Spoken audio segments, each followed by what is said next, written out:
Inclinad vuestro oído, y venid a mí, oíd y vivirá vuestra alma, y haré con vosotros pacto eterno, las misericordias firmes a David.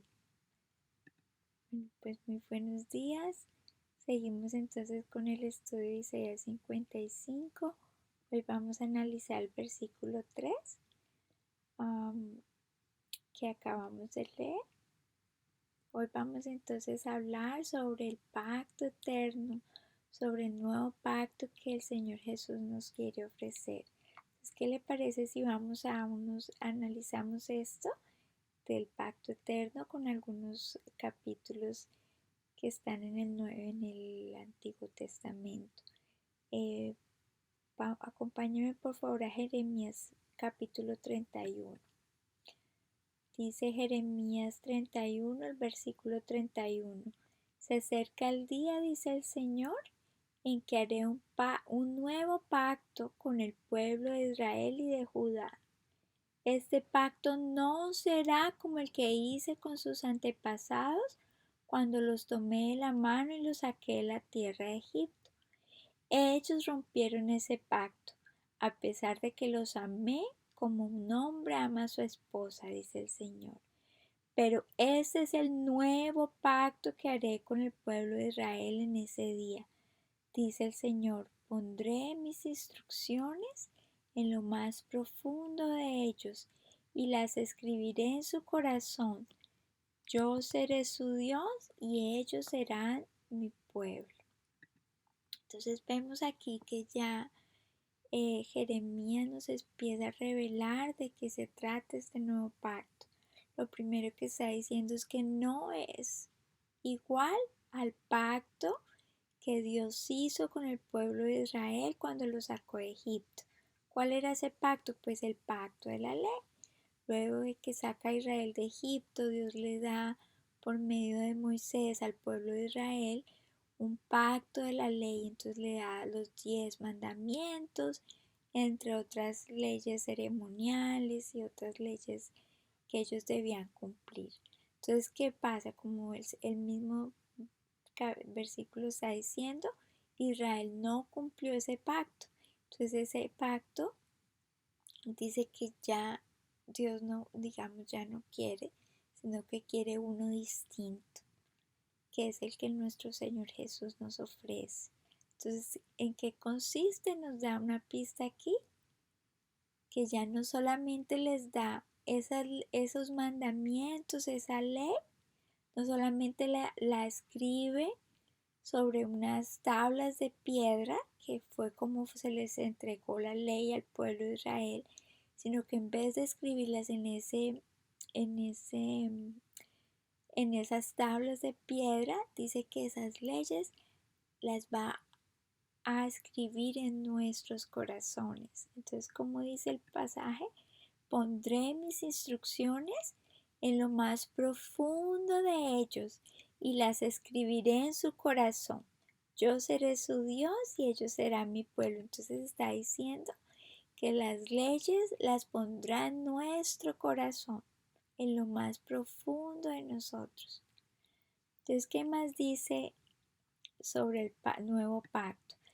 El versículo 34 dice, y no habrá necesidad de enseñar a sus vecinos, ni habrá necesidad de enseñar a sus parientes diciendo, deberías conocer al Señor, pues todos ya me conocerán, desde el más pequeño hasta el más grande, dice el Señor. Perdonaré sus maldades y nunca más me acordaré de sus pecados. Entonces, otra pista acerca del segundo pacto es que ese segundo pacto hace posible que conozcamos de manera personal a Dios. Los que entran en nuestro nuevo pacto no necesitan que nadie les diga que conozcan al Señor, porque ellos van a conocer a Dios. Ellos van a conocer personalmente a Dios. Y otra cosa que nos está diciendo el pasaje es que a través de este nuevo pacto Él perdonará nuestras maldades y nunca más se acordará de nuestros pecados. Entonces, ¿qué más nos dice acerca de este nuevo pacto? En Jeremías capítulo 32, versículo 40. Dice, y haré un pacto eterno con ellos. Nunca dejaré de hacerles bien. Pondré en el corazón de ellos el deseo de adorarme y nunca me dejarán. En otros versículos dice, pondré mi temor en el corazón de ellos para que no se aparten de mí. Entonces lo que hace este nuevo pacto también es que se produzca en nosotros un deseo genuino de adorar a Dios. Se produce dentro de nosotros un temor genuino a Dios. Y vamos a ver entonces qué nos dice Ezequiel acerca de este pacto. Ezequiel capítulo 11, versículo 18. Cuando los israelitas regresen a su patria, quitarán todo rastro de sus imágenes repugnantes y sus ídolos detestables. Les daré integridad de corazón y pondré un espíritu nuevo dentro de ellos. Les quitaré su terco corazón de piedra y les daré un corazón tierno y receptivo para que obedezcan mis decretos y ordenanzas. Entonces verdaderamente serán mi pueblo y yo seré su Dios. Sin embargo, a todos los que añoren las imágenes repugnantes y los ídolos detestables, les daré su merecido por sus pecados. Yo, el Señor, he hablado. Entonces lo que está diciendo Ezequías acerca del nuevo pacto es que los que entren en este nuevo pacto, Dios arrancará ese corazón de piedra, ese corazón que se rebela en contra de Dios, ese corazón que no quiere obedecer a Dios, ese corazón que le gusta pecar. Él quitará esa resistencia, esa rebeldía en contra de los mandamientos y en contra de la palabra de Dios. Él entonces arranca ese corazón de piedra. El corazón de piedra hace que no queramos obedecer y que no podamos tampoco. Aunque queramos, no podemos obedecer a Dios con el corazón de piedra. Entonces el Señor dice que arranque ese corazón y lo reemplaza por un corazón de carne. ¿Qué decía el versículo? Por un corazón tierno y receptivo. ¿Para qué es ese corazón tierno y receptivo? Un corazón tierno que desea obedecer a Dios. Un corazón tierno que quiera obedecer a Dios. Que obedezca sus mandamientos. ¿Qué más nos decía? Y entonces allí es que verdaderamente somos el pueblo de Dios, no antes. Pero ¿por qué al principio de estos versículos el Señor menciona que los que entran en nuestro nuevo pacto, el Señor entonces hará también que quitemos nuestros ídolos y nuestras imágenes repugnantes y detestables? ¿Por qué la idolatría está relacionada con el nuevo pacto? Lo que pasa es que el Señor quiere hacer un pacto personal. Él quiere que usted haga un pacto con Él. Pero si hay ídolos, entonces eso estorba ese pacto personal que Dios quiere hacer. Entonces Dios necesita quitar esos ídolos del camino para que solamente pongamos los ojos en Él. Yo sé que ese es un tema difícil, que es un tema que yo he insistido mucho después de haber leído la palabra y después de que el Señor me ha traído convencimiento sobre este asunto. Yo no puedo dejar de insistirles y de rogarles que le crean a la palabra de Dios, que escuchen, que mediten la palabra, que profundicen y que verifiquen si lo que les está siendo enseñado realmente le agrada a Dios. Yo sé que muchos líderes religiosos tratan de dar distintas como definiciones de lo que es la idolatría, pero recuerden que yo les decía que la Biblia no es de interpretación privada, que la palabra de Dios es la que arroja el significado de las palabras. Entonces la palabra de Dios es la que nos va a decir cuáles son los ídolos, cuáles son las imágenes y qué es lo que es detestable delante de los ojos de Dios. Y eso está, si ustedes lo quieren leer detenidamente. Ahora pues lamentablemente no tenemos mucho tiempo.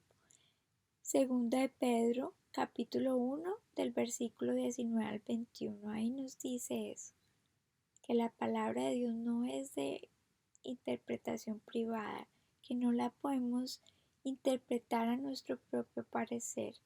La misma Biblia es la que define qué es la idolatría.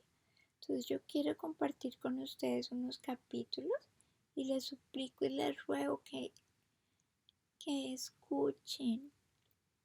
Yo no soy nadie,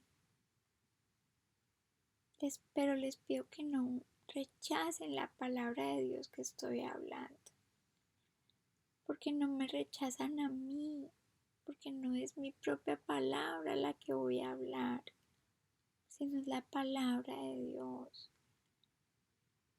Entonces les ruego que, como dice el versículo que estamos analizando, inclinemos nuestro oído, prestemos atención, oigamos con un corazón humilde, con un corazón deseoso de hacer la voluntad de Dios, de aprender cuál es la voluntad de Dios. Entonces dice, por ejemplo, Éxodo 20, no te harás imagen, versículo 4. No te harás imagen ni ninguna semejanza de lo que esté arriba en el cielo, ni abajo en la tierra, ni en las aguas debajo de la tierra. No te inclinarás a ellas ni las honrarás, porque yo soy Jehová tu Dios, fuerte y celoso, que visito la maldad de los padres sobre los hijos hasta la tercera y cuarta generación de los que me aborrecen, y hago misericordia a millares, a los que me aman y guardan mis mandamientos. Yo recuerdo que a mí, cuando yo hice el catecismo, me enseñaron los mandamientos, pero a mí nunca me hablaron de estos versículos. Los mandamientos en la palabra realmente son muy distintos. Específicamente este mandamiento sobre la idolatría, a mí no me lo enseñaron en el catecismo antes de hacer mi primera comunión. Cuando yo vengo a la palabra y me doy cuenta que este versículo no aparecía ahí, nunca me fue enseñado. Y esos son los verdaderos mandamientos de Dios, la ley de Dios. En Deuteronomio 4, versículo 15 dice, pero tengan mucho cuidado. ¿Ustedes no vieron una figura del Señor el día que les habló desde en medio del fuego en el monte Sinaí? Así que no se corrompan haciendo ídolos de ninguna clase, sea con figura de hombre o mujer. Entonces les está diciendo, el día que les entregué la ley, el día que les ofrecí el pacto de la ley, en el monte Sinaí, ustedes, el día que yo me revelé a ustedes, Israel, ustedes no vieron ninguna figura. Entonces dice, no se corrompan, así que no se corrompan haciendo ídolos de ninguna clase.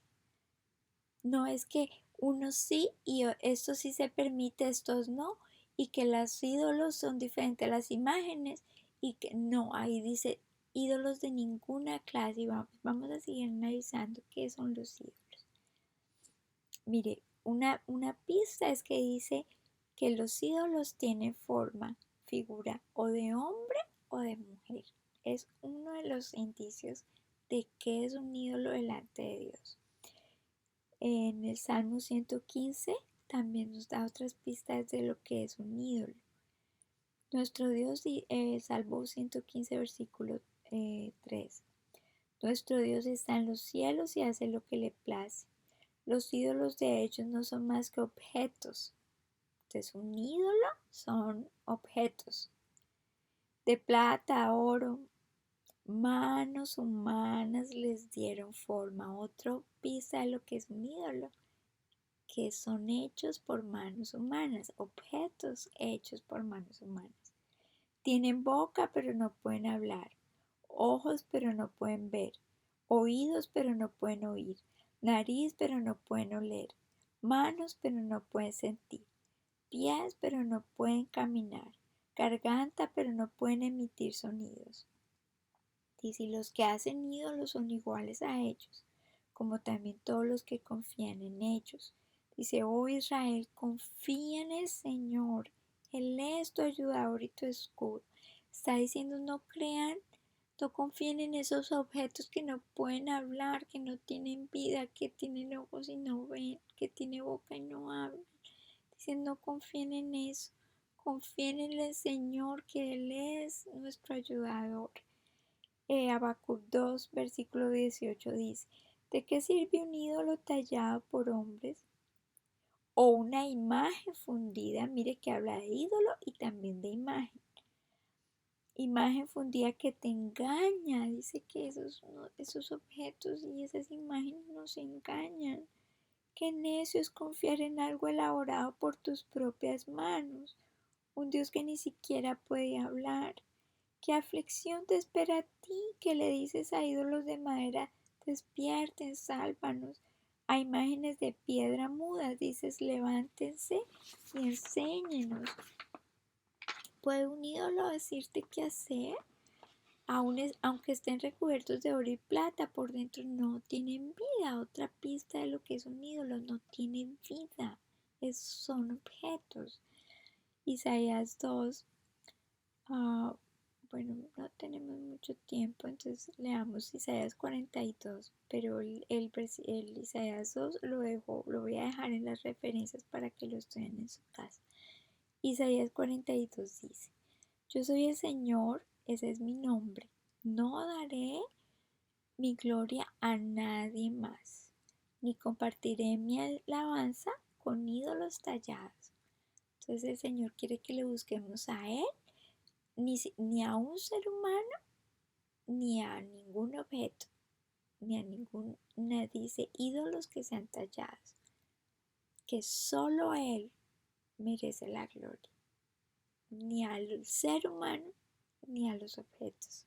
Debemos poner nuestra confianza. Entonces 44 Isaías 44 versículo 9 dice, qué necios son los que fabrican ídolos. Esos objetos tan preciados en realidad no valen nada. Los que adoran ídolos no saben esto, así que todos terminan avergonzados. Versículo 10. ¿Quién sino un tonto se haría su propio Dios? ¿Un ídolo que no puede ayudarlo en nada? Me salto el versículo 3, dice, el tallador mide un bloque de madera y sobre él traza un diseño. Trabaja con el cincel y el cepillo y lo talla formando una figura humana. Le da belleza humana y lo pone en un pequeño santuario. ¿Suena parecido a lo que nosotros tenemos en nuestras casas? El versículo 17 dice, luego toma lo que queda y hace un dios, un ídolo tallado. Cae de rodillas ante el ídolo, le rinde culto y le reza. Entonces, pista de que es un ídolo para nosotros, que nos postremos encima delante de un objeto y le recemos. Otra pista de que eso es un ídolo, que a Dios le parece repugnante, detestable.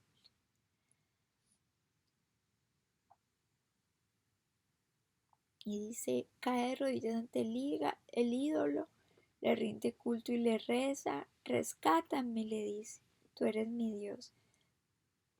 Dice, no saben ni entienden, porque cerrados están sus ojos para no ver y su corazón para no entender. Aquí nos está diciendo que no entendemos, es porque nuestros ojos, queremos cerrar nuestros ojos y queremos cerrar nuestro corazón para no entender.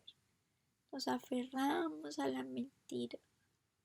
No creemos en la palabra que nos está enseñando y mostrando cuáles son los ídolos. Nos aferramos a la mentira.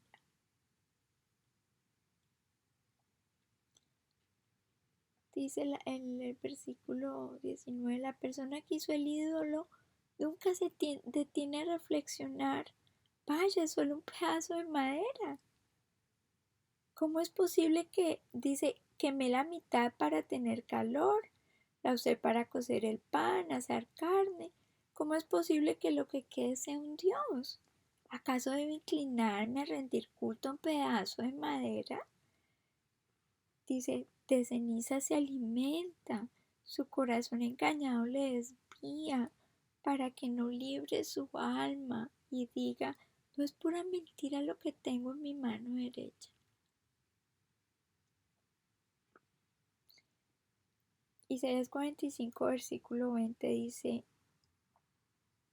reúnanse y vengan fugitivos de las naciones vecinas, que necios son los que llevan consigo sus ídolos de madera y dirigen sus oraciones a dioses que no pueden salvarnos. Dice el versículo 2, que todo el mundo me busque a mí. O sea, dice el Señor, a mí, que me busquen a mí, no a esos ídolos. Si Dios es todopoderoso, si Dios es misericordioso, si Dios es bueno y está lleno de gracia, ¿por qué yo voy a necesitar otro santo? ¿Por qué voy a necesitar un ídolo, un objeto, para que Él responda a mis peticiones? Si Él es suficiente para satisfacer todas nuestras necesidades. Entonces Él dice que todo el mundo me busque para salvación, porque yo soy Dios, no hay otro. En otra versión dice, mirad a mí y sed salvos todos los términos de la tierra, porque yo soy Dios y no hay más. Entonces en Isaías 46, versículo 5 dice, ¿con quién me compararán? ¿Quién es igual que yo? Hay quienes derrochan su plata y su oro y contratan a un artesano para que de estos les haga un dios.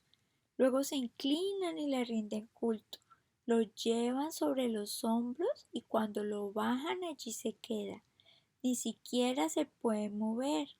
Cuando alguien le dirige oración, no obtiene respuesta. No puede rescatar a nadie de sus dificultades. Cuando yo leí este capítulo por primera vez, recordé las procesiones que se hacen en mi pueblo, que quiero tanto. Recordé que en las procesiones hacen eso, toman un ídolo, un santo, un muñeco que le llaman santo, lo ponen sobre los hombros y cuando lo bajan allí se queda y ni siquiera se puede mover. Mire cómo es la palabra de precisa. Eso fue escrito hace más de 2000 años y mire cómo siguen revelando las prácticas que continuamos haciendo, que el Señor ve que son detestables. Yo creía cuando yo seguía esas procesiones, yo creía que eso le agradaba a Dios. Yo creía que eso me acercaba más a Dios. Yo participaba de esas procesiones. Pero yo vengo a la palabra y dice que eso Dios lo aborrece. Romanos 1 nos dice en lugar de adorar al Dios inmortal y glorioso, rindieron culto a ídolos que ellos mismos se hicieron con forma de simples mortales, hombres o mujeres, rostros, figuras de mujeres y hombres.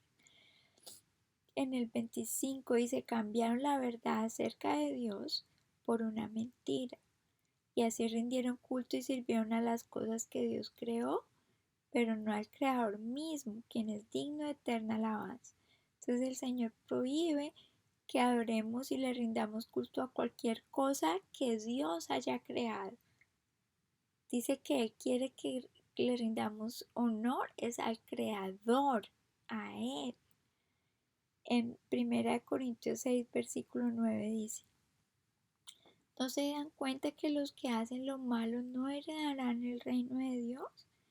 No se engañen a sí mismos. Los que se entregan al pecado sexual o rinden culto a ídolos, y bueno, sigue hablando de más pecados, y el versículo 11 dice, bueno, voy a leerlo todo. Los que se entregan al pecado sexual o rinden culto a ídolos o cometen adulterio, son prostitutos o practican la homosexualidad o son ladrones o avaros o borrachos o insultan o estafan a la gente. Ninguno de esos heredará el reino de Dios. Algunos de ustedes antes eran así, pero fueron limpiados, fueron hechos santos, fueron hechos justos ante Dios al invocar el nombre del Señor Jesucristo y por el Espíritu de nuestro Dios. Entonces, si vemos aquí, la idolatría es uno de los pecados que no permite que heredemos la vida eterna. Entonces, muchas veces creemos que esto no es un asunto tan serio. Yo escucho, sí, me han dicho muchas veces, pero ¿qué importa? Déjelos, que es su fe, ellos lo hacen con fe, pero es como que me dicen que los deje que se condenen. Y yo lo que estoy tratando, y mi Señor lo que está tratando de hacer es salvarnos. ¿Y por qué habría yo de callar esa verdad? ¿Por qué habría yo de quedarme callada viendo cómo las personas siguen en esas prácticas? Sí, lo hacen porque no conocen la palabra, pero una vez la palabra ya es revelada, pues ahí es la clave de qué es lo que vamos a hacer con esa revelación de Dios. Mire, aquí está diciendo, muchos de ustedes eran así, pero fueron limpiados. Dios puede limpiarnos, Dios puede lavarnos, Dios puede perdonarnos. El problema es cuando insistimos en seguir en esas prácticas y no nos arrepentimos. No nos queremos arrepentir, no queremos prestar oído, como decía el versículo 3. Inclinad a mí el oído, oíd y vivirá su alma. Entonces yo les ruego que no resistan la palabra de Dios. Si aún no hay convicción en sus corazones, lo que ustedes pueden hacer es seguir meditando la palabra por ustedes mismos. Mire, yo todos estos versículos que les estoy leyendo los voy a dejar al final del video para que usted en su casa tome su propia Biblia con su propia versión y medite y los lea lentamente y le ruega al Señor que le traiga convicción de cuál es su voluntad, de qué realmente es la idolatría. Y le ruegue al Señor, porque si Él ve un corazón deseoso de hacer la voluntad de Él va a traer convencimiento. Entonces por eso les ruego que no rechacen la palabra de Dios. qué no me rechazan a mí? Yo no soy nadie. Si ustedes cierran su corazón a lo que estoy diciendo, no me rechazan a mí, están rechazando la palabra de Dios.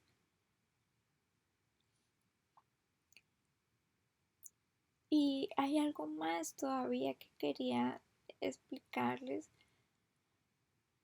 Dice aquí en 1 Corintios 10, versículo 14. Por lo tanto, mis queridos amigos, huyan de la adoración a los ídolos. Ustedes son personas razonables. Juzguen por sí mismos si lo que les digo es cierto. ¿Y qué es lo que les trato de decir? Dice en el versículo 19. ¿Que la comida ofrecida a ídolos tiene alguna importancia? ¿O que los ídolos son dioses verdaderos? No, de ninguna manera. Lo que digo es que esos sacrificios se ofrecen a los demonios y no a Dios. Y no quiero que ustedes tengan parte con los demonios. Ustedes no pueden beber de la copa del Señor y también de la copa de los demonios. No pueden comer de la mesa del Señor y de la mesa de los demonios. ¿Qué? ¿Acaso nos atreveremos a despertar los celos del Señor? ¿Piensan que somos más fuertes que Él? Lo que Pablo está explicándoles a la iglesia de Corinto, que hacía estas prácticas, que adoraba a ídolos, que les rezaba, porque esas prácticas vienen desde Israel desde hace siglos. Esto no es nuevo. Estas prácticas de adoración vienen hace siglos. Entonces Pablo les está diciendo, mire, cuando ustedes adoran a Dios, a esos ídolos, están ofreciendo sacrificio a los demonios y no a Dios. Por eso es tan importante que usted le ruegue a Dios que le traiga convicción y le muestre cuál es su verdad, porque ese es un tema muy serio.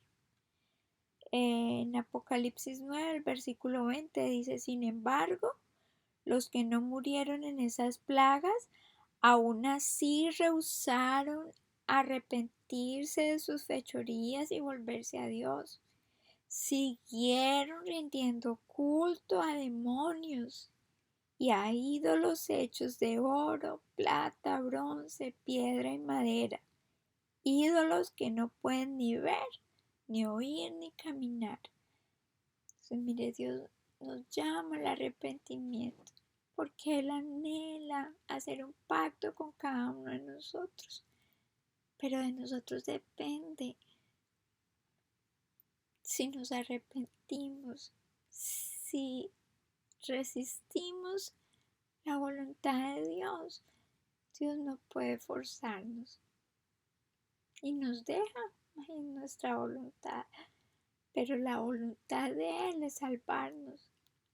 La voluntad de Él es darnos un nuevo corazón que anhele, que lo anhele a Él y que anhele hacer su voluntad. Entonces voy a dejarles los versículos y estaré orando por cada uno de ustedes. Si tienen más preguntas, esos son solo unos versículos que hablan de la idolatría. Si tienen más preguntas, por favor, escríbanme por el interno, por un mensaje privado y con mucho gusto les doy más material. Y pues que mi Señor me los bendiga y que mediante el poder de su Espíritu Santo, mediante el poder de la palabra de Dios, sus corazones sean enternecidos y sean convencidos de la buena voluntad de Dios. Dios los bendiga.